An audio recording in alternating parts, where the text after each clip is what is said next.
The notion that the mainstream media uses climate change to oppress Christians is a contentious and complex issue. While some may argue that this claim is unfounded and lacks substantial evidence, others believe that there is a deliberate effort to undermine Christian values and beliefs through the lens of climate change. To explore this topic, it is essential to examine the ways in which the media reports on climate change and its potential impact on Christian communities. Firstly, it is crucial to acknowledge that the media plays a significant role in shaping public opinion and discourse around climate change. The way in which climate change is reported can influence how individuals, including Christians, perceive and respond to the issue. Some argue that the media often presents climate change as a values-based issue, pitting those who prioritize environmental protection against those who prioritize economic growth and development. This framing can be problematic for Christians, who may feel that their values and beliefs are being marginalized or dismissed. Moreover, some media outlets have been accused of promoting a climate change agenda that is inherently at odds with Christian values. For example, some Christians believe that the emphasis on reducing carbon emissions and transitioning to renewable energy sources is a thinly veiled attempt to promote a secular, humanistic worldview that undermines the authority of Scripture. This perception is often fueled by the media's tendency to feature prominent climate change advocates who are also vocal critics of Christianity, such as Richard Dawkins or Bill Nye. Furthermore, the media's coverage of climate change often ignores or downplays the perspectives of Christian climate change skeptics. This can create a sense of marginalization and exclusion among Christians who may hold differing views on the issue.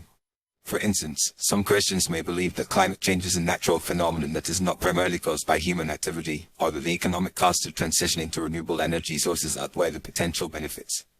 By ignoring or dismissing these perspectives, the media can create a false narrative that suggests all Christians are either climate change deniers or alarmists. Additionally, the media's focus on climate change can also be seen as a way to divert attention away from other pressing issues that are of concern to Christians, such as abortion, religious freedom, or social justice.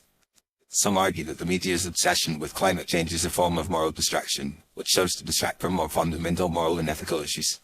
This can be particularly problematic for Christians who may feel that their values and priorities are being ignored or dismissed in favor of a more secular, environmentalist agenda.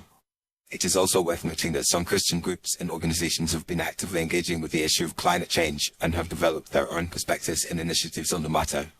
For example, the Evangelical Environmental Network has been a vocal advocate for climate action and has worked to promote a Christian perspective on environmental stewardship. However, these efforts are often overlooked or ignored by the mainstream media, which can perpetuate the narrative that Christians are uniformly opposed to climate change mitigation efforts. In conclusion, while the idea that the mainstream media uses climate change to oppress Christians may seem far-fetched to some, it is clear that there are complex and nuanced issues at play.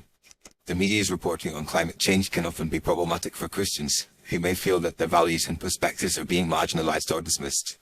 By ignoring or downplaying Christian perspectives on climate change, the media can create a false narrative that serves to divide and polarize communities. Ultimately, a more nuanced and inclusive approach to reporting on climate change is needed, one that acknowledges the diversity of Christian perspectives and values on this critical issue.